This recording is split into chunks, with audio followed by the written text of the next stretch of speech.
በጣም ብዙ ሊቃውንት ትምህርት ሲሰጡበት ስለከረሙ እመቤታችን ቤዛችን ናት። ቤዛችንም የሆነችው ምን በማድረግ እንደሆነ አንድ ሶስት ሐሳብ ብቻ ልንገራችሁ።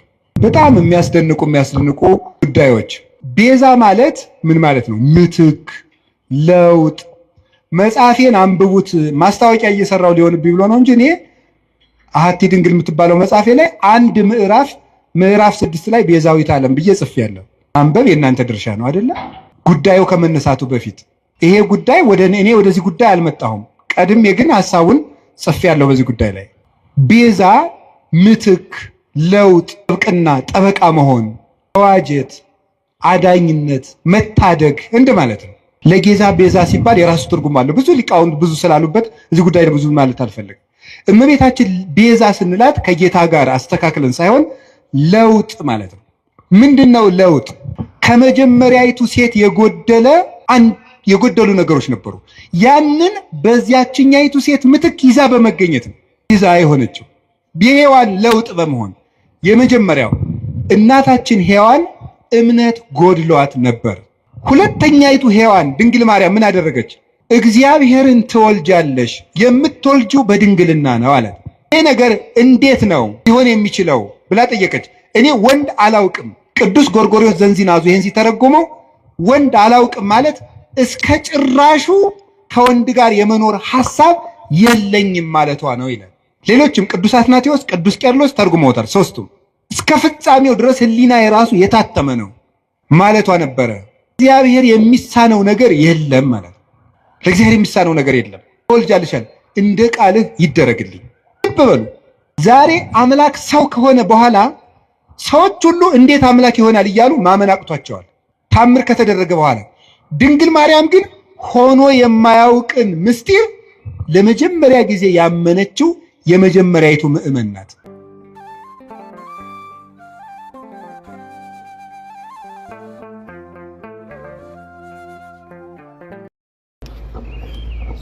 በስመ አብ ወወልድ ወመንፈስ ቅዱስ አሐዱ አምላክ። በስመ አብ ወወልድ ወመንፈስ ቅዱስ አሐዱ አምላክ። በስመ አብ ወወልድ ወመንፈስ ቅዱስ አሐዱ አምላክ። ቅድመ ዓለም የነበረ ይህንን ዓለም በቃሃሪነቱ የፈጠረውን ዓለም በቸርነቱ የሚመግብ ሥጋችንን ለብሶ ተዋህዶ ተሰቅሎ ሞቶ ያዳነን ፈጣሪያችን መድኃኒታችን ኢየሱስ ክርስቶስ በልቡናችን አስበን በአንደበታችን ተናግረን ስለማንጽፍ ፍጽሞ ቸርነቱ ከባሕሪ አባቱ ከአብ ከባሕሪ ሕይወቱ ከመንፈስ ቅዱስ ጋር አንድ ለምትሆን መንግሥቱ ክብር ምስጋና ይግባው። የእናታችን የቅድስት ድንግል ማርያም ረድኤቷ የቅዱሳን መላእክት፣ የቅዱሳን ነቢያት፣ የቅዱሳን ሐዋርያት፣ የሰማዕታት፣ የጻድቃን፣ የደናግል፣ የመነኮሳት ረድኤታቸው ከእኛ ጋር ትኑር። ክቡር አባታችን መላከ ገነት መዝገቡ ላቀው፣ ክቡር አባታችን መላከ ብርሃን ጌታውን፣ ክቡር መምህር አባ ገብረ ሥላሴ የርዕሰ ገዳማት ወአድባራት ጣና ቅዱስ ቂርቆስ የአባቶችና የእናቶች አንድነት ገዳም፣ መላከ ገነት መዝገቡ ላቀው ደግሞ የደብራችን አስተዳዳሪ፣ ሁሉ የዚህ ደብር የደብረ ብስራት ቅዱስ ገብርኤል ሊቃውንተ ቤተ ክርስቲያን፣ ካህናት፣ አባቶች፣ ዲያቆናት፣ ወንድሞች፣ የእግዚአብሔር ቤተሰቦች ሁላችሁ አንድ አምላክ በሚሆን በአብ በወልድ በመንፈስ ቅዱስ እንደምን ዋላችሁ? ክርስቶስ ተንሥአ እሙታን አሰሮ ለሰይጣን ሰላም ኮነ። ተሰቅሎ ሙቶ ሰላምን ደስታን የሰጠን ፈጣሪያችን ስሙ የተመሰገነ ይሁን። በመካከላችን ተገኝቶ እንዲያስተምረን ቅዱስ ፈቃዱ ይሁንልን። እግዚአብሔር እንደፈቀደልን ዛሬ የምንማማርበት የትምህርታችን ኃይለ ቃል አንሰ አአምር ዘከመ ሃይማኖተ ኩሎሙ ቅዱሳን ሐዋርያት ወሰማዕት እለኮኑ ሰማዕተ በጽድቅ ወገብሩ ምግባረ ሰናየ እስከ ዛቲ ዕለት በሚል ርዕስ ነው። ወደ አማርኛ አጠር አድርጌ መሀል ላይ አንድ ነገር አንስቼ ልንገራችሁ። እኔ መልካም ስራ እንደሰሩ አባቶቼ አምናለሁ በሚል ርዕስ ነው የምንማማረው። እስኪ በሉ እኔ በሉ መልካም ስራ እንደሰሩ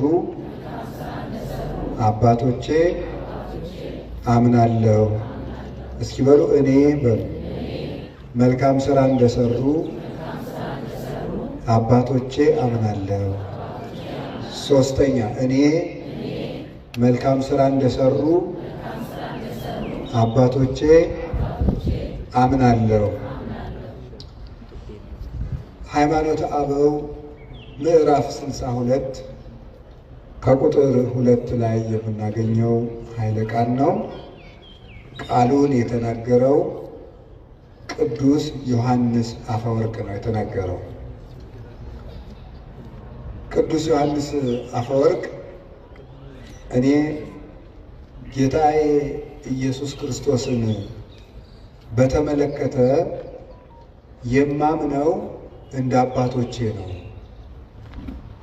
እምነትህ እንደማን ነው ቢባል እንደ አባቶቼ ነው። እነዚህ አባቶችስ እነማን ናቸው ብላችሁ ብትጠይቁኝ ሐዋርያት፣ ሰማዕታት የእውነት ምስክር ሆነው መከራ የተቀበሉ እና እስከ ዛሬ ድረስ መልካም የሰሩ ቅዱሳን ናቸው ይላል። እንግዲህ ቅዱስ ዮሐንስ አፈወርቅ ሕይወቱን ታውቁታላችሁ። እጅግ ጌታን የሚወድ ክርስትና ከተነሳበት ቀን ጀምሮ ስቆ የማያውቅ በጌታ ፍቅር የተነደፈ ብሉያትንና ሐዲሳትን የገብስ ሳይፈተግ ከነቀንዱ በሚዛን እየመጠነ ትንሽ ትንሽ እየቀመሰ የተማረ በዋሻ በበዓት ተከቶ ብሉያትን ሐዲሳትን ከተማረ በኋላ ሲጸልይ አንተ አዲስ ዳንኤል ነህ ብለው ጴጥሮስና ጳውሎስ መጥተው የመሰከሩለት በራእይ አስተምር። ቅዱስ ጴጥሮስ መጥቶ ውጣና አስተምር፣ ለእኔ የተሰጠኝን ጌታ የሰጠኝን የመንግሥት ቁልፍ እንካ። ቅዱስ ዮሐንስ ወንጌላዊም ወንጌልን እየተረጎመለት ያስተማረ ከቅድስና የደረሰ ፍጹም አባት ነበረ። ነቢዩ ዳንኤል ሕልምን ለናቡከደነጾር ሕልሙን ሳይነግረው ተርጉሞለታል። የጠፋበትን ሕልም ትንቢተ ዳንኤል ላይ እንደምትመለከቱት ናቡከደነጾር ሕልም አይቶ ሲጠፋው ዳንኤል ሕልሙንም ትርጉሙንም ነግሮታል። ቅዱስ ዮሐንስ አፈወርቅ ደግሞ ንጉሱ በአንድ ርዕሰ ጉዳይ ይጨነቅ ነበርና የዚያን ጥያቄ መልስ ተርጉሞ ነግሮታል። የንጉሱ ጥያቄ ምንድን ነበረ?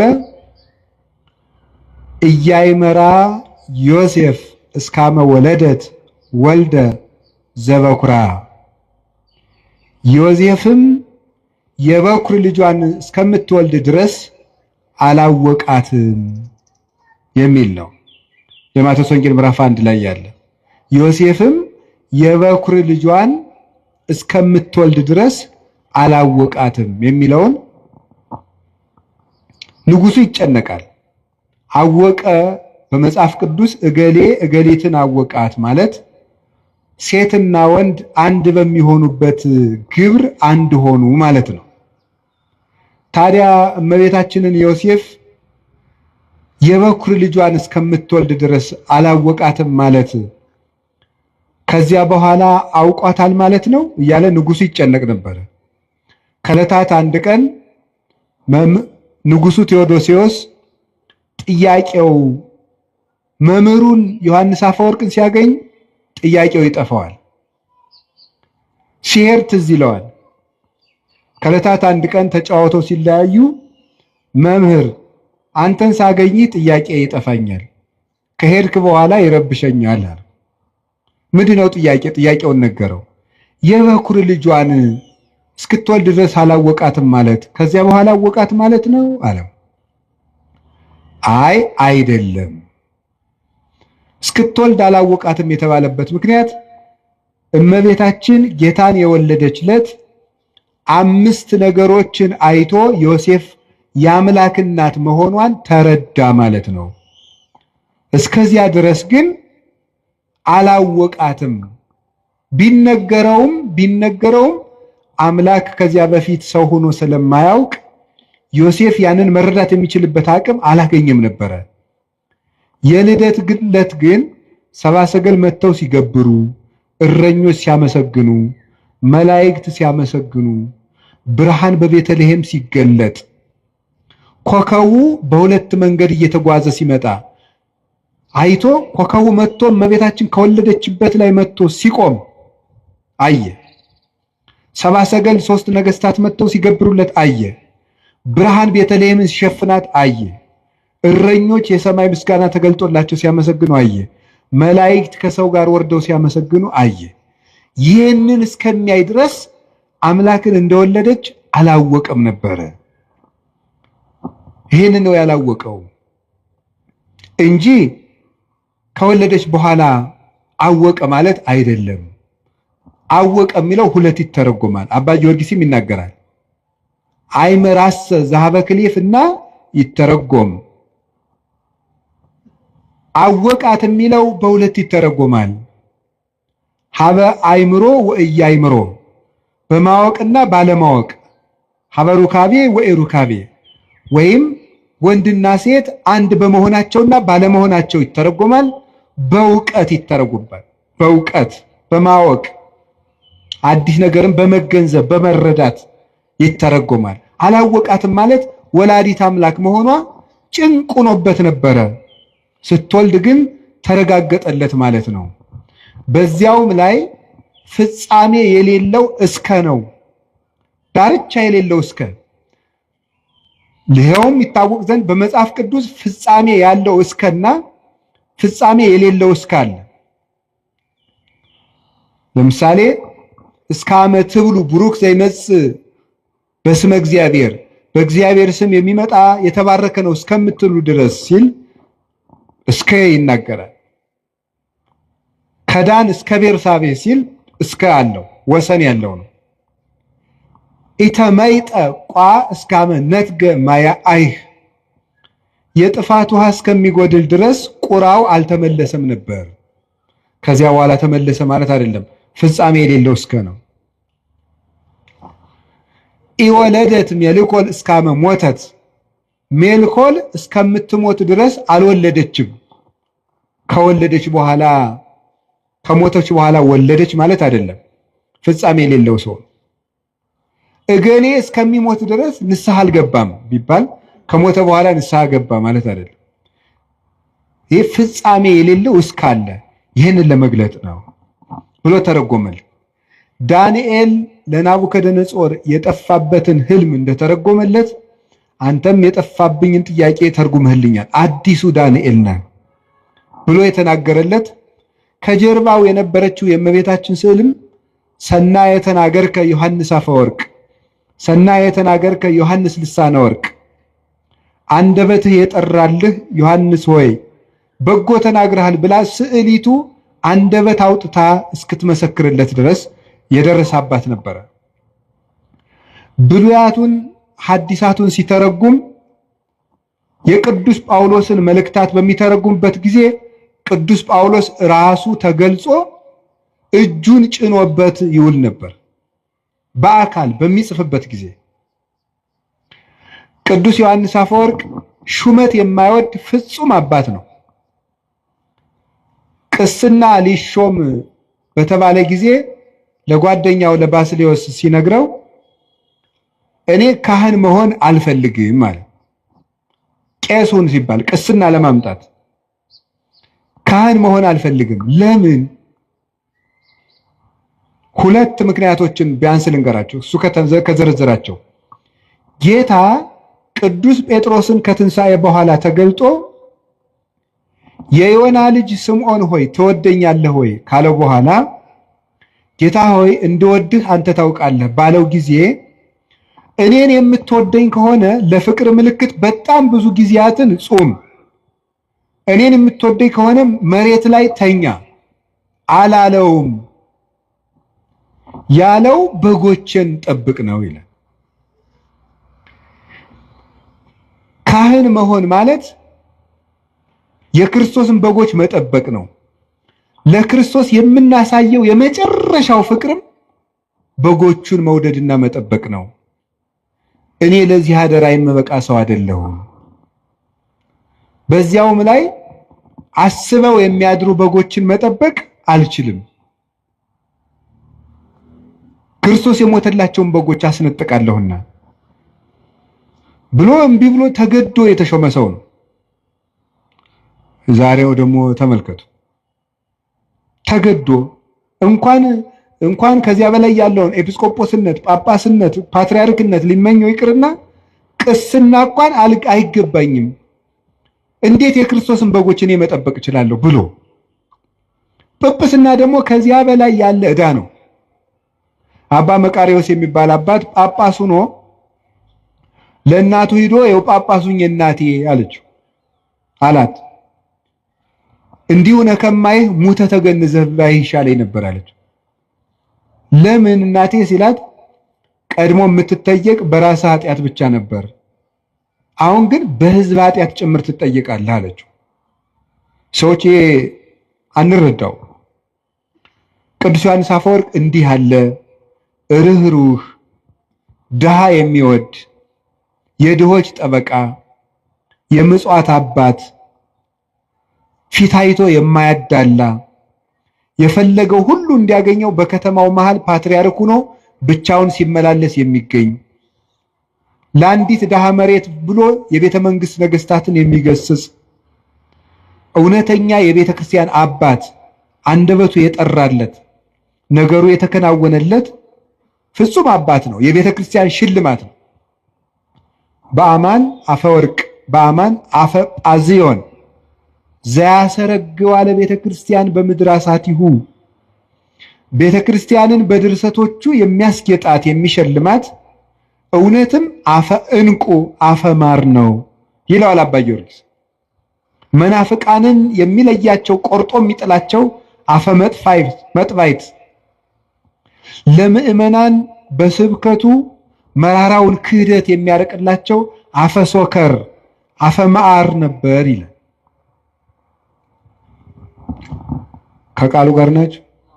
በጣም ፍጹም መምህር ነው ቅዱስ ዮሐንስ አፈወርቅ። እግዚአብሔርን መስሎ ያስተማረ እና እሱ ሲናገር ስለ እምነት ከጠየቃችሁኝ መከራ እንደተቀበሉ አባቶቼ መልካም እንደሰሩ አባቶቼ አምናለሁ አለ።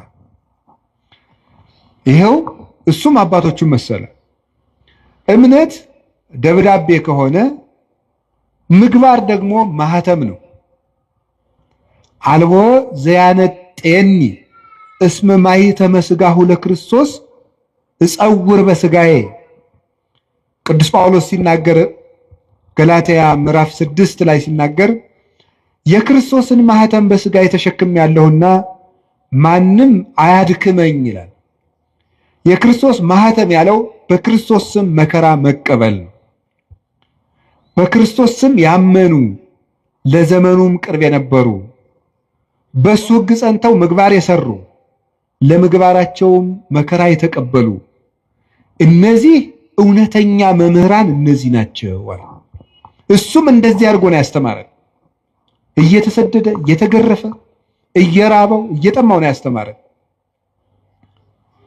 እንደዚህ ያሉ መምህራንን እምነት እንደነሱ ነው ማምነው፣ እንደቀደሙት መከራ እንደተቀበሉት እንደተመቻቸው አይደለም፣ እስከ ሕይወታቸው ፍጻሜ በጎ እንደሰሩት እግዚአብሔርን በመከራ ውስጥ ሆነው እንዳዩት እንደነዚያ አምናለሁ። ሌሎችም አባቶች ተባብረውበታል። በብሉይም በሐዲስም የተቀመጠ ነው ይሄ። አሁን ይሄንን ርዕስ የመረጥኩት ወድጄ አይደለም። ምዕመናን በየጊዜው ጥያቄ ይወለዳል። ሰይጣን እኔ በጣም ረባሽና ክፉ ያለ ቤት ስራ እንዳንቀመጥ የሚበጠብጥ መሆኑን የማየው በየወሩ የቤት ስራ የሚሆነን አንዳንድ ጥያቄ ይነሳል። ለዚህ ወር አንድ ጥያቄ ያስነሳል በሆነ ሰው፣ የሚቀጥለው ወር ደግሞ አንዱ ይናገራል። አምና የሆነ ጊዜ የዛሬ ምናምን ዓመት ስለ ታምረ ማርያም፣ ቀጥሎ ስለ ገድለ ተክለ ሃይማኖት፣ ቀጥሎ ስለ እንትን፣ ቀጥሎ እና እናንተ ይሄ ሁሉ ጥያቄ በተነሳባችሁ ቁጥር ምንድነው ማድረግ ያለባችሁ ነው መንገር የፈለኩት እሱ ነው። በየጊዜው ወይም ቤታችን የሚያጣጥል ወይ ቤተክርስቲያን የሚያጣጥል ወይም ክብር የሚቀንስ ሲመጣ ምንድነው መፍትሄው ነው? መፍትሄው እንደ አባቶቻችን ማመን። እስኪ እንደ አባቶቻችን ማመን በሉ። እንደነማን ማመን ያለብን? እንዴት እንዳሉት አባቶቻችን እስኪ መከራ እንደተቀበሉት በሉ። እስከ ሕይወታቸው ፍጻሜ በጎ እንደሰሩት በሉ። እንደ አባቶቻችን ምን እንላለን? እናምናለን። እንደ ትናንትናዎቹ ነው የምናምን። ዛሬ ያገኘነው እግዚአብሔር የለም።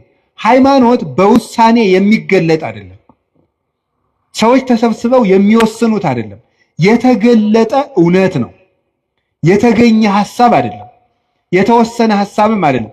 ስምምነትም አይደለም። የተገለጠ እውነት ነው። እግዚአብሔር ተገልጧል፣ አይተነውማል። ከሱ ጋር የበላን የጠጣን እኛ ነን ይላል ቅዱስ ጳውሎስ። በብዙ ነገር ወበብዙ መክፈልት አይዳአ እግዚአብሔር ለአበዊነ በነቢያቲሁ እምትካት። እግዚአብሔር በብዙ ህብረ ትንቢት፣ በብዙ ህብረ መልክ፣ በብዙ አነጋገር፣ በብዙ ጎዳና ለአባቶቻችን በነቢያት ከቀድሞ ጀምሮ ተናገረ። ወለነሰ በዳሃሪ መዋይል ነገረነ በወልዱ ወወቱ ፈጠሮ ለኩሉ ወረሰዮ ወራሴ ኩሉ ዘውቱ ጸዳለ ስባቲሁ አምሳለ አራያሁ ዘይእዝ ኩሎ በኃይለ ቃሩ።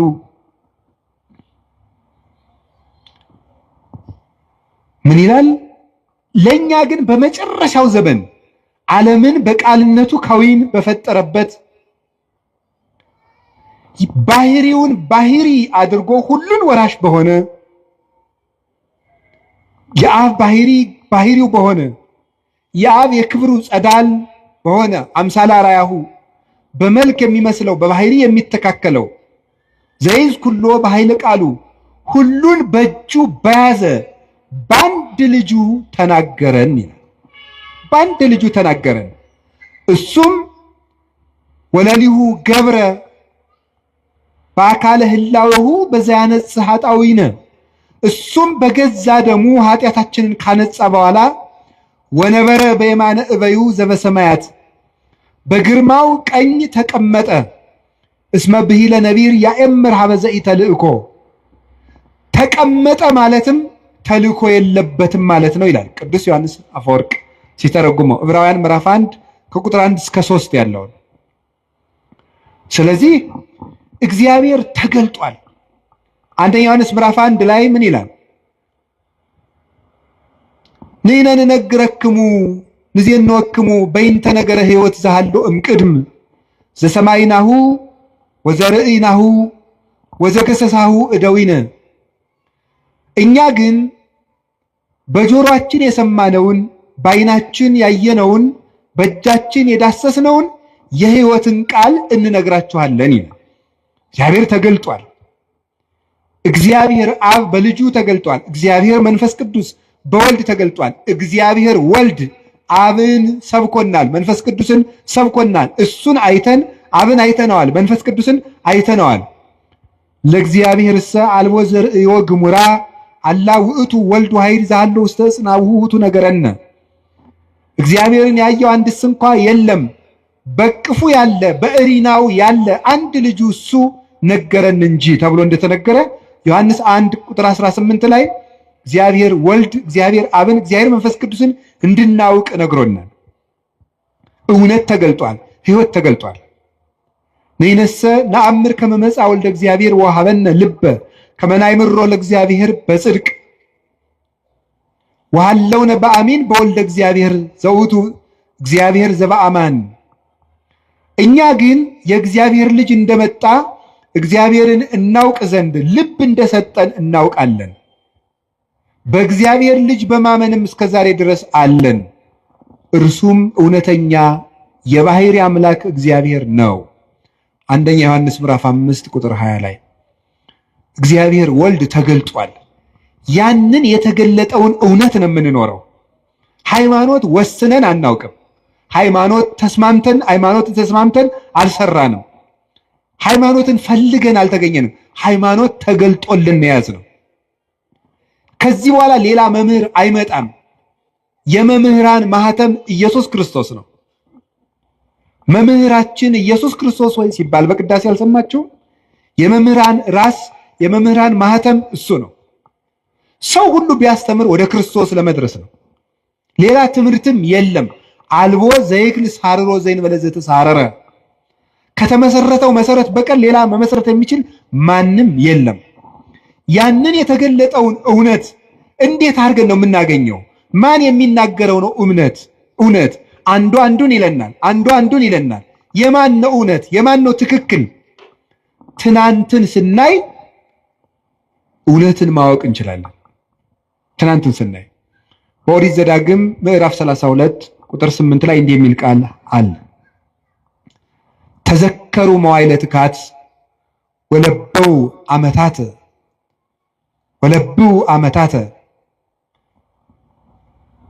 ተዘከሩ መዋዕለ ትካት፣ ያለፈውን ዘመን የቀደመውን ዘመን አስቡ። ወአመታተ ወለብው ዓመታተ፣ የቀድሞዎችንም ዓመታትንም አስተውሉ። ተሰአሎ ላቡከ ወይነግረከ፣ አባትህን ጠይቀው ይነግርሃል። ወለሊቃውንቲከ ይዜንውከ፣ ሊቃውንትንም ጠይቃቸው ያስተምሩሃል። የቀደመውን ዘመን እስራኤል ሆይ አስብ ይላል። እንደ ትናንት ነው የምንኖረው። እግዚአብሔር የትናንትና አምላክ ነው። ዛሬ እኛ ፈልገን ያገኘነው አይደለም። ስለዚህ በትናንትናው መሰረት ላይ ቁመን ስንፈትሸው ሁሉ ገለባ እየሆነ እየቀለለ እናገኘዋለን። ግድ የላችሁ ምዕመናን፣ ከባድ ጭንቅ ክደት ለቤተክርስቲያን እንግዲህ የሚመጣ ክደት የለም።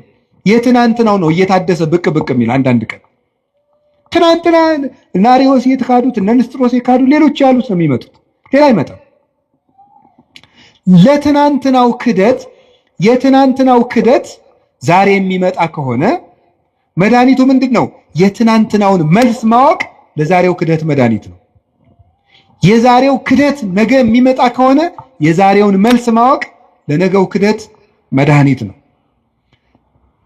እውነቴን ነው የምነግራችሁ፣ ጌታ እስከሚመጣበት ድረስ አዲስ ክደት አይመጣም። የሚመጣው ክደት ሁሉ ትናንት የተካደው ነው። ያንን ራሱን እያሻሻለ የሚመጣ አሁን አንተ በቅተህ ነው ነብዩ ነህ ነው እንደዚህ አይመጣም የምትል ልትሉ ይችላል። የሰው ሊና መች ረፍት የለው አይደል? መቼስ እኔ በቅቻለሁ አላልኩም ጌታዬ እያልኩ ያለሁት ምን ማለት ነው? ክህደት እየታደሰ ይሄዳል እንጂ ሁሉም ክህደቶች ተክደዋል። እግዚአብሔር የለም ከተባለ ተብሎ ነበር።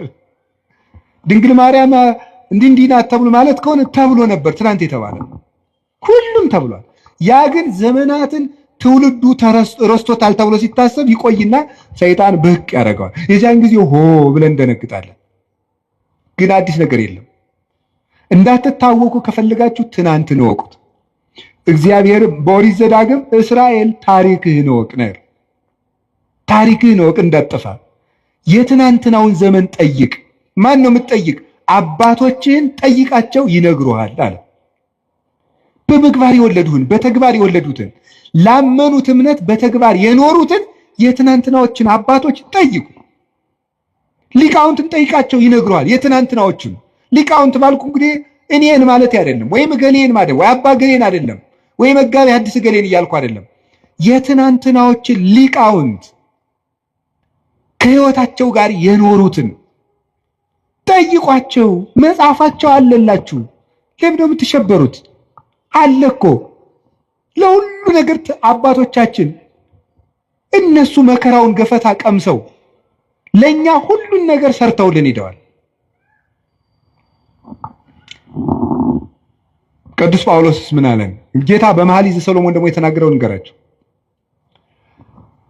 እመሰ ኢያእመርኪ ሰናይት እማንስት፣ አንቺ ከሴቶች ሁሉ ያማርሽ ሆይ ራስሽ ማወቅ ከተሳነሽ አንቺ ራስሽ ካላወቅሽ የኔ መንገድ ከጠፋሽ ፀሐይ ውስተ ሰኮና ሆሙ ለመሬት፣ የመንጋዎችን ሰኮና ተከትለሽ ውጪ አለ። የመንጋዎችን ተከተለ። ወራእይ ማፃ አይጣሊኪ ውስተ አይጻዳቲሆሙ ለኖሎት፣ አንቺ ከሴቶች ይልቅ ያማርሽ የሚላት ማን ነው? የክርስቲያን ነፍስ ነው። ስለ ሴት አይደለም እያወራሁ ያለሁት። ከሴቶች ሁሉ ያማርሽ የክርስቲያን ነፍስ ሆይ አለ። ለጊዜው ለእስራኤል ነው እንደሚላቸው። አንቺ ራስሽ የኔን መንገድና ትክክለኛውን የእምነት ዕውቀት ማወቅ ካቃተሽ ፀሐይ ውስተ ሰኮና ሆሙ ለመሬት፣ የመንጋዎችን ሰኮና ተከትለሽ ውጪ አለ። የኔ መንጋ የነበሩትን ለነሱ የነቢያትን ነው፣ ለኛስ የሐዋርያትን የሐዋርያውያን አበውን የሰማይታትን የሊቃውን የነሱን ሰኮና ተከትለ ስትመጣ እውነተኛውን ጎዳና ታገኘዋለህ። ወራእይ ማሐሳ ጣሊኪ ውስተ አይጻዳቲሆሙ ለኖሎት፣ የፍየል ግልገሎችሽንም በረኞቹ ድንኳን አጠገብ አሰማሪያቸው ማለት ልጆችሽን በነቢያት ጉባኤ፣ በሐዋርያት ጉባኤ፣ በሊቃውንት ጉባኤ፣ በጉባኤያቸው ዳርቻ አውያቸው ይላል። ዳርዳሩን የሚሮጥ የፍየል ግልገል ለቀበሮ ሆኖ መቅረቱ አይቀርም። ከእረኞቹ ድንኳን ያራቀ ግልገል ግን ማንም አይነጥቀው። ድንኳኑ አልተፈታም፣ ጉባኤ ቤት አልተፈታም። እኔ ለራሴ የሌሎችን መምህራን አላውቅም። እኔ ለራሴ የአባቶቼ ሕይወት የለኝም፣ የአባቶቼ ትምህርት ግን አለኝ። እግዚአብሔር የገለጠልኝ ነገር ገለጠልኝ የምለው ዛሬ አየሁት ሰማሁት የምለው የለኝም። የተገለጠላቸውን መምህራን ትምህርት ግን ሳልቀንስ አስተምራለሁ። ጉባኤ አለ፣ መለካት እችላለሁ፣ መመዘን እችላለሁ። የምናገረው ነገር በአንደኛው ክፍለ ዘመን ሊቅ ይመዘናል። በነ ቅዱስ ኢሬኔዎስ በነ ቅዱስ አግናጤዎስ መጽሐፋቸው አለ፣ ምስክር ነው። በግዕዝ አለ፣ በግሪክ አለ፣ በእንግሊዘኛ አለ። የነ ቅዱስ ዮሐንስ አፈወርቅ አለ። ሚዛን ላይ መቆም እንችላለን። እኔ የማስተምረው ትምህርት ትናንት ያስተማሩትን ነው። ይህንን ሰው አባቶቻችን እኛ ላይ እምነት ካጣችሁ ትናንትን ፈልጉ። የእውነቴን ነው። ፍልስጤማውያን ትቢያ የሚደፉበትን የአብርሃምን ጉድጓድ መፈለግ ይገባል። እንደ አባታችን እንደ ይስሐቅ ሲቆፍር አባቶች ሲደፍኑበት መጨረሻ የአብርሃምን ውሃ አገኘው። ይህ በእውነተኛው የሐዋርያዊ ምንጭ ላይ ትቢያ የሚነሰንሱበት ፍልስጤማውያን ናቸው። የእግዚአብሔር ወገን ያልሆኑ መናፍቃን ማለት ነው። አንተ ግን ጉድጓድን እስከምታገኘው ድረስ ቆፍር። ትናንትኔ ሂዱ የቅዱስ ኢሬኔዎስ መጽሐፍ እስኪ አንብቡት። እስኪ መጽሐፍ እኮ አለላችሁ፣ ሞልቶላችኋል። ኤጌኔስ ዘሄሬሲስ የሚል መጽሐፍ አሁን አለላችሁ። አንብቡት እስኪ ሂዱና፣ በእንግሊዘኛ አለ። ተምረናል ትላላችሁ። እስኪ አንብቡ ሂዱና፣ እመቤታችን ምን እንደሚላት ጌታ ምን እንደሚለው ሂዱና አንብቡት። የነ ቅዱስ አግናጤዎስን መጽሐፍ እዩት አለላችሁ። አይድ ቁጭ ብሎ እኮ ነው እንዴ መጽሐፍ ቅዱስን እነሱ መጽሐፍ ቅዱስ ከጠቀስክ እኮ መጽሐፍ ቅዱስ የሰበሰበውን ሊቅ ትምህርት ማመን አለብህ። አስቡ። እነማንን አስቡ? ዋኖቻችሁን አስቡ። የትናንትና ዋኖች አሉን እኛ መሰረት የሆኑ ዋኖችን በጉባኤ ኒቂያ ዋና የነበሩት እነ ቅዱስ አትናቴዎስ፣ በጉባኤ ቆስጥንጥንያ ዋና የነበሩት እነ ቅዱስ ጢሞቴዎስ፣ በጉባኤ ኤፌሶን ዋና የነበሩት እነ ቅዱስ ቄርሎስ፣ እነ ቅዱስ ዮሐንስ አፈወርቅ፣ እነ ቅዱስ ሳዊሮስ ዘስሙናይን፣ እነ ቅዱስ ሳዊሮስ ዘአንጾኪያ አሉ። የትናንትናዎቹ በየርዕሰ ጉዳዩ አሉላችሁ።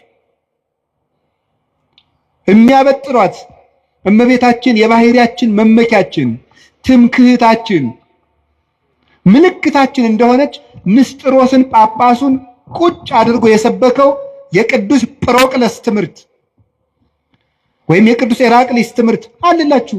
በእንግሊዘኛ አለ፣ በግዕዝ አለ፣ በአማርኛ አለ። አሁን የምናገረው ራሱ አልዋሽም አለ። የአባቶቻችን ትምህርት የሌለ እንዳይመስላችሁ። ሰይጣን ሊረብሻችሁ ይችላል። መልስ ታጡ በጊዜው መልስ የሌለ ሊያስመስልባችሁ ይችላል። እኔ አሁን በየጊዜው ይሄንን ርዕሰ ጉዳይ እያልኩ አይደል መልስ የምሰጣችሁ። ለአጠቃላይ ለሚነሳ ስህተት ቀድማ ቤተክርስቲያኒቱ ይዛው ከቆየችው ትምህርት ያፈነገጠ ሲመጣ እናንተ ወደ ትናንት ዘወር ማለት ነው። ስለዚህ የእግዚአብሔርን ቃል የነገሯችሁን ዋኖቻችሁን አስቡ። ዕብራውያን 13:7 እንዳትረሱ። ዋኖቻችሁን አስቡ። ችግር ሲገጥማችሁ ዋኖቻችሁን አስቡ። ዋና መሰረቶቻችን እንዴት ነው ዋኖቻችን የምናውቀው? እንዘትር የእዩ ሰናየ ግዕዞሙ፣ መልካሙን ስራቸውን እያያችሁ ምሰሏቸዋል። መልካሙን ስራቸውን እያያችሁ ምሰሏቸው። ለእምነታቸው የኖሩ ናቸው። እምነት ሲከብዳቸው፣ ተግባር ሲከብዳቸው በእምነት ያመካኙ አይደሉም። ክርስቶስን ለመውደዳቸው ምግባር መስራት ሲያቅታቸው ክርስቶስ ስለሚወደኝ ምግባር አያስፈልገኝም የሚሉ ለስጋቸው ጠበቃ የቆሙ አይደሉም። ራሳቸውን ዘንግተው ለክርስቶስ የኖሩ ልክ ቅዱስ ጳውሎስ ገላትያ ምዕራፍ 2 ቁጥር 20 ላይ አንሰ ይሃሎኩ ወበሕይወተ ክርስቶስ ሃሎኩ፣ እኔ አሁን ሕያው ሁኜ የለውም በእኔ የሚኖረው ክርስቶስ ነው ይላል። እኔ በሕይወት የለውም በእኔ የሚኖረው ክርስቶስ ነው ይላል ቅዱስ ጳውሎስ። ራሳቸውን ትተውት ጨርሰውት ክርስቶስ በእነሱ የሚኖርባቸው የክርስቶስ ሰሌዳ የሆኑ ቴዎዶስዮስ ዘአንጾኪያ የሚባል ሊቅ ጳውሎስ ዘይትናገር ቦቱ ክርስቶስ፣ ክርስቶስ የሚናገርበት ጳውሎስ ይለዋል። ክርስቶስ የሚናገርበት ጳውሎስ እኔ ያለ የለሁም በእኔ የሚኖረው ክርስቶስ ነው። አባት የምንለው ይሄንን ነው። እንግዲህ ሰው ሲጠፋ ነው እኛም አባ እየተባልን ያለው። አባት የምንላቸው እነዚህን ነው። ምዕመን ሽጠው እንጀራ የሚያጠራቅሙትን አይደለም፣ ራሳቸውን ሽጠው ትውልድ የሚያተርፉትን ነው። እነዚህ ናቸው አባቶቻችን የትናንትናዎቹ፣ ለቤተ ክርስቲያን የኖሩ ለምዕመናን ራሳቸውን ቤዛ አድርገው የሰጡ። ቅዱስ ዮሐንስ አፈወርቅ ንግስቲቱ የድሃ መሬት ቀምታ ስታስቀድስ የድሃ መሬት ሳትመልሽ ማስቀደስ አትችይም ማለት አልመልስም ማለች። ካልመለሽ ታዲያ አንቺ የምድር ርስት ቀምተሽ የሰማይ ርስት ታገኛለህ ማለት አትችይም። እግዚአብሔር የፍትህ አምላክ ነው፣ እንዳትቆርብ ያውግዥሻለሁ አለ። አሰድድሃለሁ አለችው። አሰድጅኝ፣ የፈለግሽውን አድርጊ። ስታሰድደው ምን እንዳደረገ ታውቃላችሁ? እሱ ምን አለ? ኧረ እባካችሁ ዮሐንስን ተው በሉት አሰድደዋለሁ ስትል፣ ይልቁንስ ስታሰድደኝ በሌሊት እንድታሰድደኝ ነው ንገሯት። ምዕመናን መምህራችን አናሰድድም እያሉ ከእሷ ጋር ጠብ ገጥመው እንዲሞቱብኝ አልፈልግም ማለት። እንዲህ ነበሩ መምህሮቻችን። ደጋፊ የሚያደራጁ፣ ቲፎዞ የሚያደራጁ፣ እኔ ተነካው ውጡልኝ የሚሉ አልነበሩም። መምህሮቻችን እነ ቅዱስ ቄርሎስ እነ ቅዱስ ዮሐንስ አፈወርቅ ለበጎቻቸው የሚሞቱ ነበሩ። እነዚህ ናቸው መምህሮቻችን። እነዚህን ነው ማሰብ። ማን እንደላከው የማይታወቀው ሁሉ ሐሳብ አመጣ ቁጥር መረበሽ የለባቸውም። መምህሮቻችን እነዚህ ናቸው።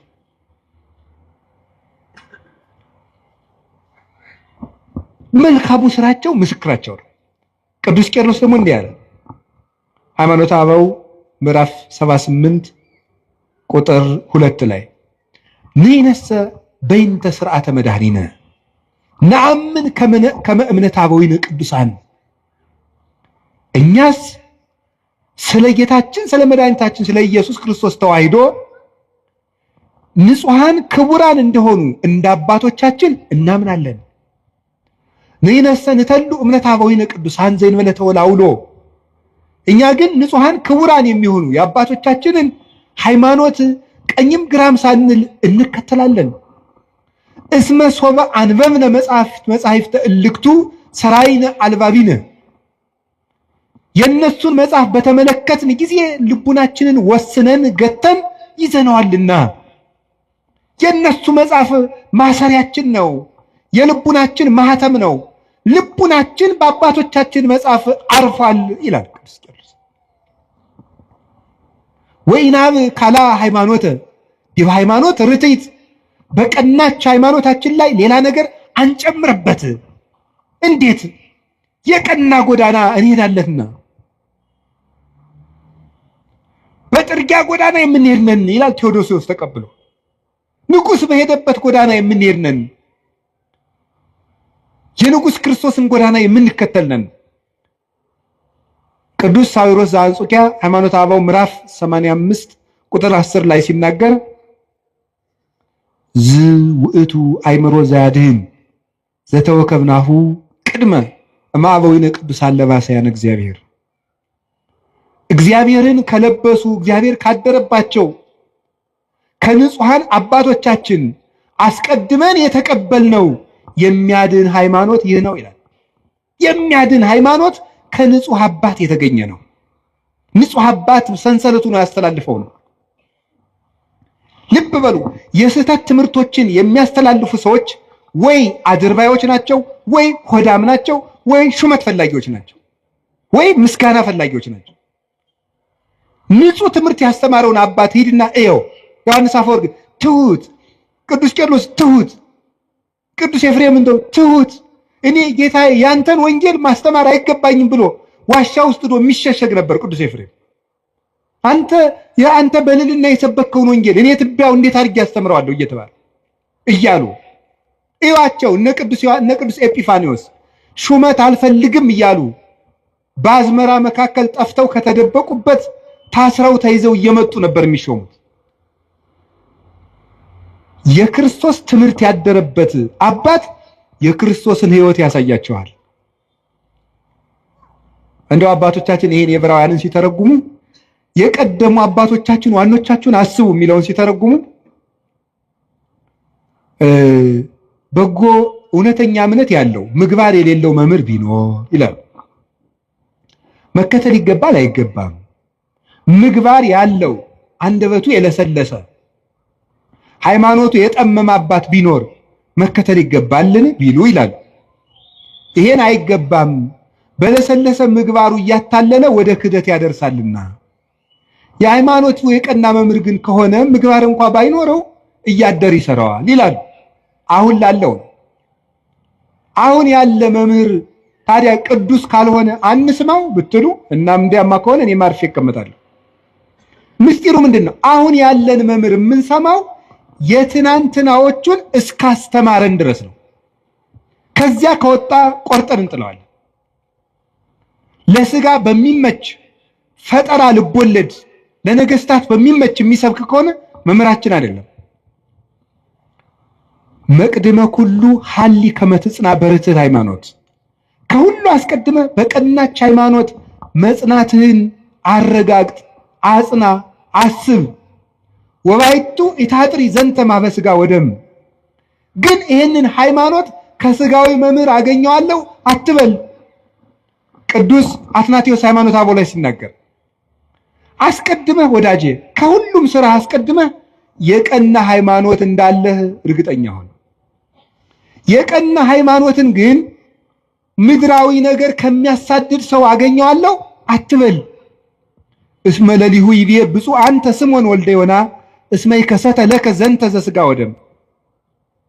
ጌታችን ኢየሱስ ክርስቶስ ራሱ ስምዖን ሆይ ብፁዕ ነህ ይህንን ስጋዊ ደማዊ አልገለጠልህም ብሎ ያመሰገነው ቅዱስ ጴጥሮስ የሰማይ ዕውቀትን ስለተናገረ ነው እንጂ የምድር ዕውቀትን ቢናገር አያመሰግነውም ነበር ይላል ቅዱስ አትናቴዎስ። ስለዚህ ዘመዶቼ እንደ አባቶቻችን መከራ እንደተቀበሉት እናምናለን። በየትኛውም ርዕሰ ጉዳይ ቢሆን እናምናለን። ሰሞኑን እመቤታችን ቤዛ ትባላለች አትባልም የሚል ጥያቄ በጣም ብዙ ምዕመናን ስትጠይቁኝ ስለነበረ ሐሳቡን ካነሱት አባት ጋር ግንኙነት የለኝም። ብዙ ጊዜ ሰዎች ለሚያነሱት ሐሳብ እኔ መልስ የማልሰጥበት ምክንያት ሰዎቹ እንዲድኑ ስለምፈልግ ነው። በሌላ ትምህርት አስተምሮ ሰዎቹ ከዚያ እንዲጠገኑ ማድረግ የተሻለ ነው፣ እልክ ከማስያዝ ብዬ ስለማስብ ነው። ግን አንድ ነገር ልንገራችሁ። እኔ አሁን እመቤታችን ቤዛ ትባላለች አትባልም የሚለውን መልስ ከመመለሴ በፊት እንዲህ ያለ ጥያቄ ሲመጣባችሁ ምንድነው ማድረግ ያለባችሁ? ቅድም የነገርኳችሁ ምንድነው ማድረግ ያለባችሁ? ስለዚህ ጉዳይ የትናንትና አባቶቻችን ምን ብለዋል? ምን ብለዋል? ቅዱስ ያሬድ ምንድነው ያለው? አባ ጊዮርጊስ ምንድነው ያለው? ቅዱስ ጎርጎርዮስ ዘንዚናዙ ምንድነው ያለው? ሕሊናዋን በመጠበቋ ስጋዋን ጠብቃ ንጹህ ሆና በመኖሯ ፍጹም እምነትን በመያዟ she became the advocate of Eve ነው የሚለው። ከእንግሊዘኛው ቀጥታ ስለወሰድኩት የሔዋን ጠበቃዋ ቤዛዋ ሆነቻት ነው የሚለው ቅዱስ ጎርጎርዮስ ዘንዚናዙ። ታዲያ ምንድነው ማድረግ የፈለጋችሁ ይባል? ሄዳችሁ ትናንትን ማየት ይባላል አይባልም? ሐሳብ ሲገጥማችሁ ምን ተብሏል? እስኪ መምህር አባቶች ምን ብለዋል በዚህ ጉዳይ ላይ? ኑረውበታል እኮ። ግን እንደው ይሄ ልነግራችሁ ፈልጌ ነው። እኔ አንድ ገጠመኝ ልንገራችሁ። ሰሞኑን ኢየሩሳሌም ነበርኩኝ እና እመቤታችን ቤዛ ትባላለች አትባልም የሚለው እዚህ በጣም ብዙ እየተምታታ ስለሆነ ብዙ ሰው ስለዚህ ጉዳይ መልስ ስጠን ምናምን እያለ ቴክስትም ያደርግልኛል። ዝም ብዬ ቁጭ ብዬ ስል ጋይድ የሚያደርገን ሰው ጀሚር ይባላል እና ጀሚር ሲሄድ ልጁን ተካልን። ልጁ ፋዲ ይባላል። አሁን ሰበሰብኩት አይደል? ፋዲ ይባላል እና እኔ መተዋወቅ ሰውን ስሙን መጠየቅ ደስ ይለኛል። ማን ነው ስምህ ስለው ፋዲ አለኝ። አረብኛ ነው። ፋዲ ማለት ምን ማለት ነው ስለው ቤዛ ማለት ነው አለኝ። እኔ በጣም ነው የገረመኝ። እና ፋዲ እንኳን ቤዛ ተብሏል። እኔ እውነቴን እኮ ነው የምነግራችሁ ማለት ነው። እንደው ፋዲ በአቅሙ ቤዛ እየተባለ እመቤታችንም እንዴ! እና እኔ በጣም በየቀኑ ፋዲን ባገኘሁት ቁጥር በጣም ሲገርምና አብራራልኝ አልኩት። የምሬን ነው የምነግራችሁ፣ ውሸቴን አይደለም። 2-3 መምህራን ጋር ፋዲን አስታውቀዋለሁ ከነ ትርጉሙ በእንግሊዘኛ እንዲተረጉምልን እያደረኩ እና ፋዲ ምን ማለት ነው ግን ቤዛ ስለው ራስን እንደ ክርስቶስ ለሌላው አሳልፎ መስጠት ማለት ነው። ቤዛ ማለት እንደዚህ ያለ ማን ነው? ፋዲ በሉ እንጂ እንደዚህ ብሎ ራሱ የነገረኝ ማን እንደሆነ ታውቃላችሁ? ፋዲ ነው። እና በጣም ገርሞኝ እግዚአብሔር እንዴት ነው የሚያስተምረው? በጣም ነው የገረመኝ። ስለዚህ ጉዳይ ዝም ማለት ነበር የፈለኩኝ። አንደኛ ማንም ሰው ትልቅ ሰው የሚሆን ትንሽ ሰው ይስታል፣ ወደ መንገዱ እንዲመጥገማረው እንጂ እልክ ይዞት እንዲጠፋ እኔ አልፈልግም። እግዚአብሔር በሚያውቀው ዝም ማለት ፈልጌ ሳለ ፋዲ እንደዚህ ያለኝ። እናም ከዛ እኔ ለዚህ የስሙ ትርጓሜ ዮሐንስ ወንጌልን ነገርኩት። አልቦ ፍቅር ዘይአቢ እምዝ ፍቅር ከመብሲ ዘይሜጡ ቤዛ ነፍሰ ቢጹ፣ ራሱን ለባልንጀራው አሳልፎ ከሚሰጥ በቀር ከዚህ የሚበልጥ ፍቅር የለም አለ። ራሱን ለባልንጀራው አሳልፎ የሚሰጥ ከዚህ የሚበልጥ ፍቅር የለም። ይህንን በእንግሊዘኛ ስልኬ ላይ መጽሐፍ ቅዱስ አውጥቼ አስነበብኩት። ፋዲም ፎቶ አንስቶ አረብኛ መጽሐፍ ቅዱስ ላይ አነበዋለሁ ብሎ ሄደ እላቸዋለሁ። እና በጣም ብዙ ሊቃውንት ትምህርት ሲሰጡበት ስለከረሙ እመቤታችን ቤዛችን ናት። ቤዛችንም የሆነችው ምን በማድረግ እንደሆነ 1-3 ሐሳብ ብቻ ልንገራችሁ። በጣም የሚያስደንቁ ጉዳዮች። ቤዛ ማለት ምን ማለት ነው? ምትክ፣ ለውጥ። መጽሐፌን አንብቡት፣ ማስታወቂያ እየሰራው ሊሆንብኝ ብሎ ነው እንጂ እኔ አሐቲ ድንግል የምትባለው መጽሐፌ ላይ አንድ ምዕራፍ 6 ላይ ቤዛዊት ዓለም ብዬ ጽፌያለሁ። ማንበብ የእናንተ ድርሻ ነው አይደለ? ጉዳዩ ከመነሳቱ በፊት ይሄ ጉዳይ እኔ ወደዚህ ጉዳይ አልመጣሁም። ቀድሜ ግን ሐሳቡን ጽፌያለሁ በዚህ ጉዳይ ላይ እና ቤዛ፣ ምትክ፣ ለውጥ ጥብቅና ጠበቃ መሆን፣ መዋጀት፣ አዳኝነት፣ መታደግ እንደማለት ነው። ለጌዛ ቤዛ ሲባል የራሱ ትርጉም አለው። ብዙ ሊቃውንት ብዙ ስላሉበት እዚህ ጉዳይ ብዙ ማለት አልፈልግም። እመቤታችን ቤዛ ስንላት ከጌታ ጋር አስተካክለን ሳይሆን ለውጥ ማለት ነው። ምንድነው ለውጥ? ከመጀመሪያይቱ ሴት የጎደሉ ነገሮች ነበሩ። ያንን በዚያችኛይቱ ሴት ምትክ ይዛ በመገኘት ነው ቤዛ የሆነችው። የሔዋን ለውጥ በመሆን የመጀመሪያው እናታችን ሔዋን እምነት ጎድሏት ነበር። ምንድን ያልኳችሁ ንገሩኝ እንጂ እምነት ይጎላት ነበር። እምነት ይጎላት ነበር። ምንድነው እምነቱ? ለመበላይክሙ እንትኮ በለሰ ሞተ ትመውቱ፣ ይህንን ዕፀ በለስ ስትበሉ ትሞታላችሁ። ማነው እንደዚህ ያለው? እግዚአብሔር። ሰይጣን መጣና ይህንን በለስ ስትበሉ ምን ትሆናላችሁ? አምላክ ትሆናላችሁ። አሁን ሔዋን ይህንን ስታምን የእግዚአብሔርን ቃል ካደች ማለት ነው። ስለዚህ እናታችን ሔዋን ምን ጎደላት? እምነት ጎደላት። እግዚአብሔርን ተጠራጠረችው። አይ ሊሆን አይችልም ብላ ዲያብሎስን አመነች፣ እግዚአብሔርን ካደችው። በተግባር ካደች ማለት የእግዚአብሔርን ቃል ተጠራጠረች። እግዚአብሔር ዓይናችሁ እንዳይገለጥ ስለፈለገ ነው እንጂ እውር እንድትሆኑ ፈልጎ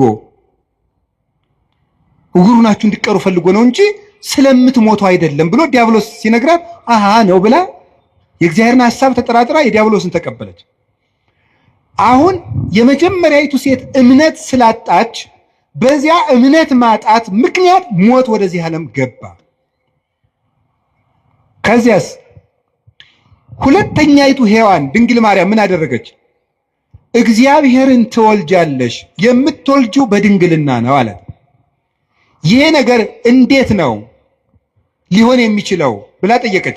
እኔ ወንድ አላውቅም። ቅዱስ ጎርጎርዮስ ዘንዚናዙ ይህን ሲተረጎመው ወንድ አላውቅም ማለት እስከ ጭራሹ ከወንድ ጋር የመኖር ሐሳብ የለኝም ማለቷ ነው ይላል።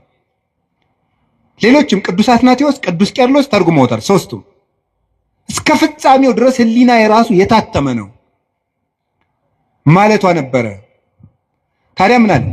ለእግዚአብሔር የሚሳነው ነገር የለም ማለት ነው። ለእግዚአብሔር የሚሳነው ነገር የለም። ተወልጃለሽ አለ፣ እንደ ቃልህ ይደረግልኝ። ልብ በሉ፣ ዛሬ አምላክ ሰው ከሆነ በኋላ ሰዎች ሁሉ እንዴት አምላክ ይሆናል እያሉ ማመን አቅቷቸዋል፣ ታምር ከተደረገ በኋላ። ድንግል ማርያም ግን ሆኖ የማያውቅን ምስጢር ለመጀመሪያ ጊዜ ያመነችው የመጀመሪያይቱ ምእመን ናት። የመጀመሪያይቱ አማኝ ሆኖ የማያውቅን ምስጢር። እስራኤል ባህር ቢሸገሩ አይደንቅም ይሄ። ኖህ በውሃ ላይ ሲንሳፈፍ ስለተነገረ እናውቀው የለ። ደመና ከሰማይ ህብስት ቢያወርድ አይደንቀንም ይሄ። እግዚአብሔር መጋቢ ነው፣ ባዶዋን መሬት እንድታበቅል አድርጓታልና። ፈርዖን ቢሰጥም እሱም አይደንቀንም። እግዚአብሔር ጠላትን ማጥፋቱና መግደሉ መቅጣቱ የታወቀ ነው። የሚደንቀን ግን ድንግል እንደሆነች መጽነሷ፣ ድንግል ከወለደች በኋላ ድንግል መሆኗ፣ ሴት አምላክን ወልዷ መታቀፏ ግሩም ነው። ይሄ አይኑ መንክር ዘይደሉ ከመናንክር። እንደው ልናደንቅ የሚገባን እንደው ድንቅ ታምር ምንድን ነው ይላል ቅዱስ ኤራቅሊስ ሃይማኖተ አበው ምዕራፍ 49 ቁጥር 5 ላይ ሲናገር፣ ልናደንቀው የሚገባን ድንቅ ነገር ምንድን ነው? ሰማይኑ ዘአዝነመ ህብስተ፣ ሰማይ ዝናምን ያዘነመ ሰማይ ነው የሚደንቅህ? ወሚመ አምላክ ዘለብሰ ሥጋ፣ ወይስ ሰው የሆነ አምላክ ይደንቅሃል? በትርኑ ባሕርኑ ዘተከፍለ ከመያንሶሱ ውስቴቱ፣ እስራኤል እንዲሻገሩበት የተከፈለ ባህር ይደንቅሃልን? ወሚመ ድንግል ዘወለደት ዘይንበለ ዘር ወምድር ወለደት ተረክበ ማኅተመ ድንግልናሃ። የተከፈለው ባህር ያስደንቅሃል?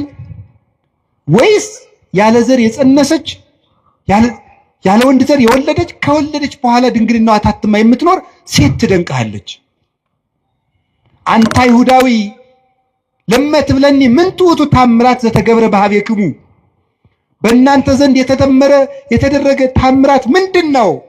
እስኪ ታምር ንገረኝ።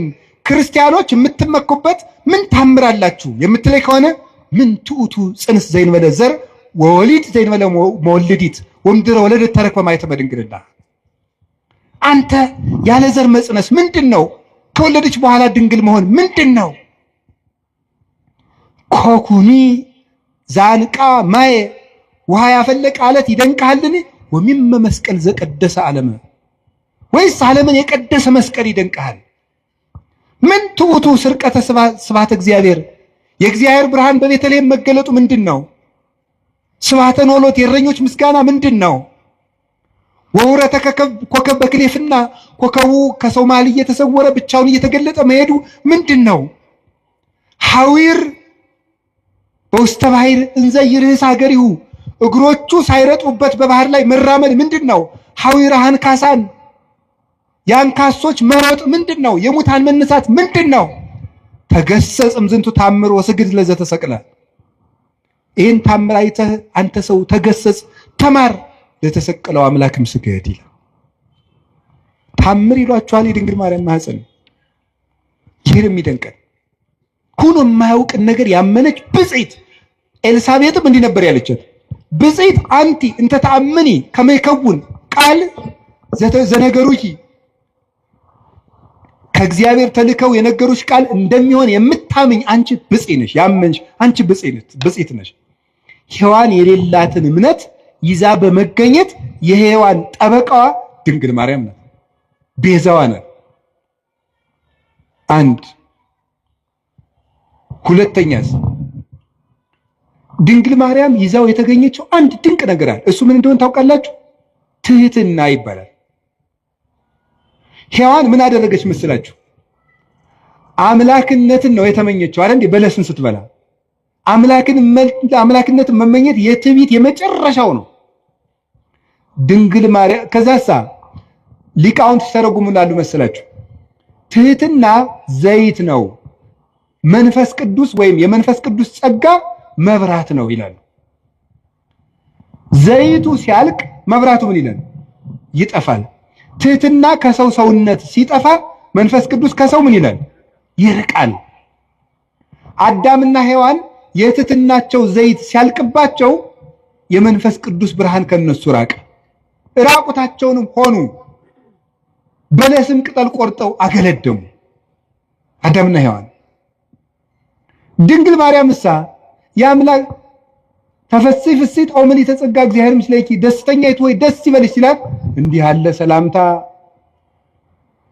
ለሴት ይገባል፣ ለኔ ይገባኛል፣ ለፍጡር አለች። ተመልከቱ ትሕትናዋን። በሔዋን ባለቀው ዘይቷ በኩል ሞት ወደዚህ ዓለም ገባ።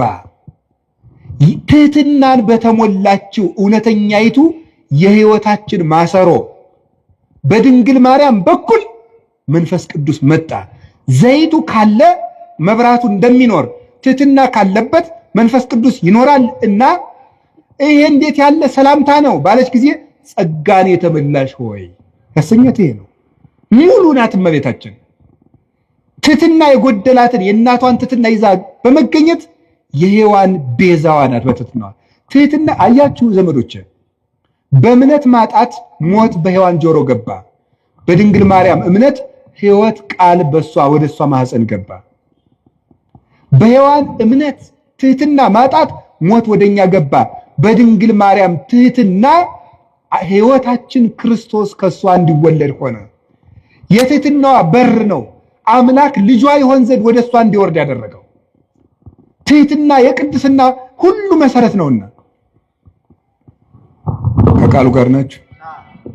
ንጽህናዋስ ብትሉ ንጽህናዋስ ምን ይላል መሰላችሁ? ድንግል ማርያም ምንድን ነው የምትባለው? የእግዚአብሔር ምንድን ነው የምትባለው? በሉ እንጂ ከተማ በሉ እንጂ የእግዚአብሔር ምን መዝሙር 86 ስላለ ይሄንን ለቅዱስ ኤፍሬም ለቅዱስ ያሬድ የእግዚአብሔር ከተማ አምልተው እና አባ ጊዮርጊስ አምልተው አስፍተው ተርጉመውታል። የእግዚአብሔር ከተማ ማለት ምን ማለት ነው? በነገራችሁ ላይ አንድ እንደኔ ያለ ሰው ዝም ብሎ ደርሶ የእግዚአብሔር ከተማ አይባልም። ትንሽ ያላት እንቅልፍ የላት እንደሚባለው አንደኛ ቆሮንቶስ ምዕራፍ 3 ቁጥር 16 ላይ እናንተ የመንፈስ ቅዱስ መቅደስ ናችሁ ይላል ብሎ ሊጠቅስ ነው። አንዱ ሮጦ እንደዚህ ነው የሚለው። በነገራችሁ ላይ መናፍቃን እኛ አንድ ጥቅስ ስንጠቅስ ያኛውን የማናውቀው ነው የሚመስላቸው። የጅል ነገር እናውቀዋለን፣ ጠፍቶን አይደለም። ያኛው ይሄኛው በንስሐ ነው። የእግዚአብሔር ከተማ የተባለችው ምን ማለት ነው? ከእግዚአብሔር ውጭ ወደሷ ምንም ነገር ገብቶባት የማያውቅ ማለት ነው። የሚያስደንቅ እኮ ነው። ይሄ በድንግልና መጽነሷን ብቻ አይደለም፣ ሕሊናዋ ውስጥ ራሱ ከእግዚአብሔር ውጭ ምንም ሐሳብ ገብቶባት የማያውቅ። አይገርማችሁ? አይገርማችሁ? ሐሳቡ የታጠረለት ፍጡር የት ይገኛል? እስቲ የፈለገ እገሊት ድንግል ናት፣ እገሌ ድንግል ነው ይባላል። በሐሳቡና በሐሳቧ ግን ስንቱን ነውታል? በሐሳባችን ስንቱን በድለናል። ድንግል ማርያም ግን ሐሳቧ የታጠረ ቅዱስ አትናቴዎስ የገለጣት መንበር የምትገልጠው እሷን ነው። መኑ ውእቱ ዘከማከ ዘከለለ መንበሮ በእሳት፣ አቤቱ መንበሩን በእሳት ያጠረ እንዳንተ ያለው ማን ነው? መንፈስ ቅዱስ የጋረዳት ናትና ፍጹም ንጽሕት እርግማን የሌለባት መርገም ያልወደቀባት ምልአተ ኃጢአት ያላገኛት ቃሏ ቅዱስ ቅዱስ ድንግል ሐሳቧ ድንግል ስጋዋ ድንግል ልቡናዋ ድንግል የሆነች እመቤታችን። ለዚህ ነው በስድስተኛው ወር ገብርኤል መልአክ ወደ ምን ድንግል ሄደ ነው የሚለው። በሉ እንጂ ለእግዚአብሔር ወደ ታጨች ወደ ምን ነው የሚለው? ወደ አንዲት ድንግል። ለምንድን ነው አንድ ድንግል የሚላት? እንደሷ ያለ ድንግልና ያለው ማንም የለም። ስጋው ድንግል ቢሆን አፉ አይደለም፣ አፉ ድንግል ቢሆን ሐሳቡ ድንግል አይደለም። ሁሉ የተሟላላት እመቤታችን ናት። እግዚአብሔር ደግሞ በንጹህ ነው የሚያጥረው። ንጹህ ስለሆነች እመቤታችን አደረት። አቀባ ጰራቅሊጦስም ከርሰ እማ መንፈስ ቅዱስ ከእናቷ ማኅፀን ጀምሮ ጠበቃት። ወኢረኩሰት በምንትኒ እምዘፈጠራ ከፍጥራትም ጀምሮ ምንም በምን አላደፈችም። እንዴት ሁና ነው ከሰው ተገንታ የሰው እርግማን ያላረፈባት? ከመ እምጽቡር ጽሩየ ገብራ ጭቃ ወርቅ ከጭቃ ሲገኝ ጭቃው እንደሌለበት ሁሉ ከተረገመው ከአዳም ልጅ ባህሪ ስትወለድ ርግማን ያላገኛት ንጽሕት ዘር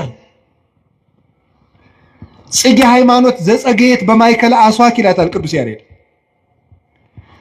በእሾህ መካከል አብባ የተገኘች የሃይማኖት አበባ። ጽጌረዳውን እሾህ አጥሮት አበባው ላይ ግን እሾህ የለም። በተረገመ ሰውነታችን ውስጥ ከተረገመ ሰዎች ተወልዳ ርግማን የሌለባት አበባ እመቤታችን ናት። የመጨረሻውን አንድ ነገር ልንገራችሁ። እመቤታችን ሔዋን ምን አላደረገችም? ድንግል ነበረች። ይሄን ያስተማረው ማን ነው? ድንግል ማርያም በድንግልናዋ የሔዋን ጠበቃ ሆነች። ቅዱስ ዮሐንስ አፈወርቅ ነው እንዲህ ያለው። ያቺ ድንግል ነበረች፣ ድንግልናዋን ግን አፈረሰችው። ለምን? ድንግልናዋን ለዲያብሎስ ጆሮ በመስጠት አፈረሰች። ይችኛይቱ ድንግል ግን የመላኩን ቃል በማመን ድንግልናዋን ጠበቀች። ስለዚህ ሔዋን ቤዛዋ ናት። የተቀደሰችው ምድር ናት። ኦሪት ዘጸአት ምዕራፍ 3 ቁጥር 15 ላይ ቁጥር 5 ላይ ምን አለው እግዚአብሔር ሙሴን? ሙሴ የቆምክባት ምድር የተቀደሰች ናትና ጫማህን አውልቅ አለው። የተቀደሰች ምድር የቆምክባት ምድር የተቀደሰች ናት። ኦሪት ዘፍጥረት ምዕራፍ 4 ቁጥር 17 ላይ ግን ምዕራፍ 3 ቁጥር 17 ምን የሚል ቃል ታገኛላችሁ?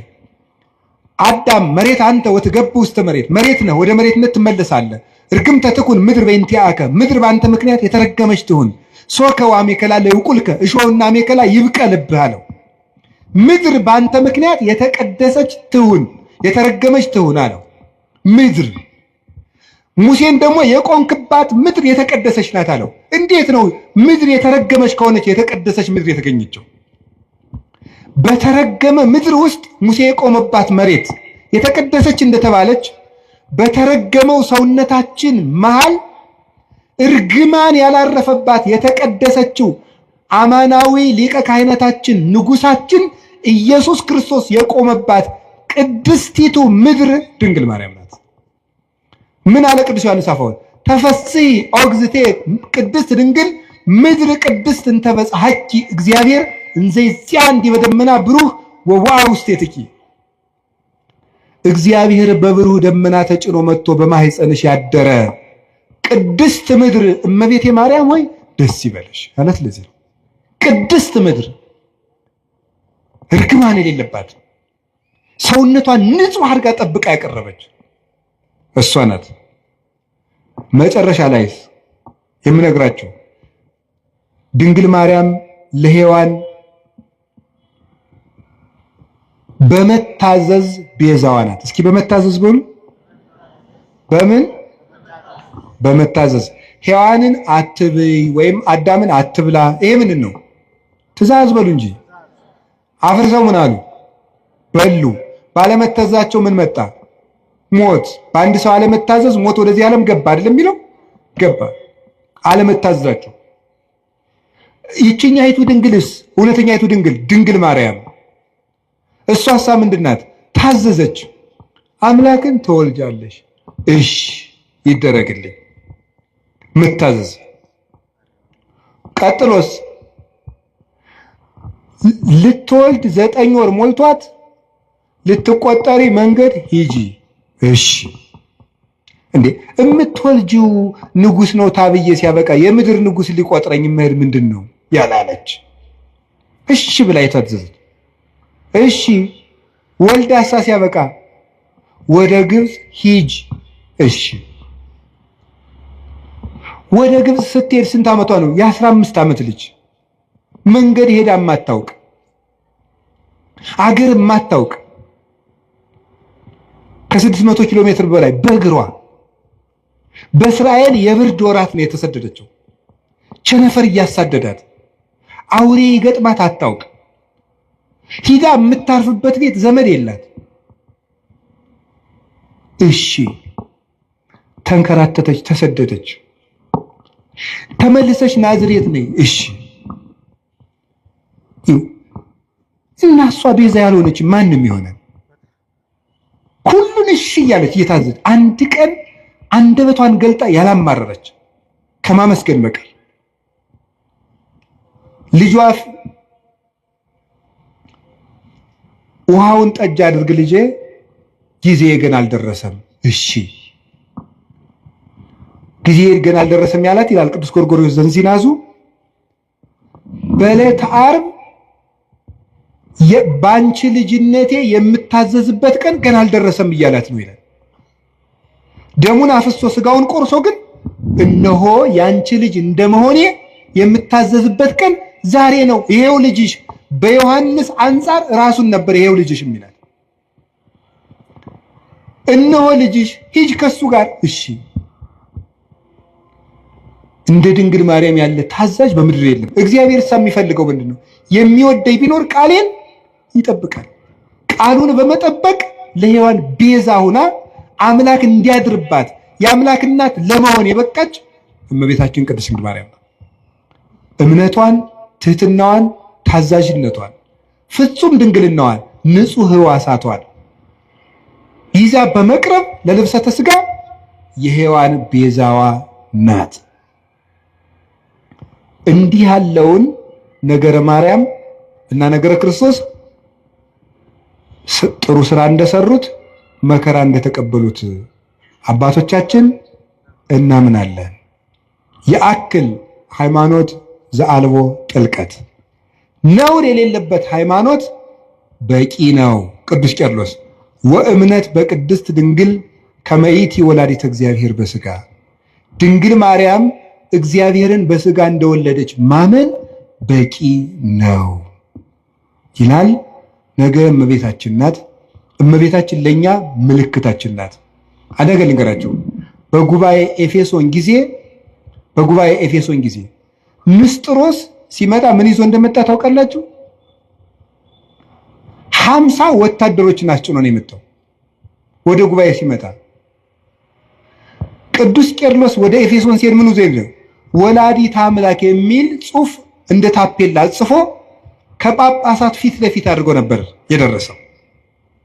ወላዲተ አምላክ ወላዲት አምላክ የሚለው ቃል ለኛ ምልክታችን ነው። ነፃ ስንወጣ ጌታችን ኢየሱስ ክርስቶስ ከመስቀሉ ስር የሰጠን የነፃነት ማህተም የሆነ ምልክት የሆነ ስም ነው ወላዲት አምላክ የሚለው።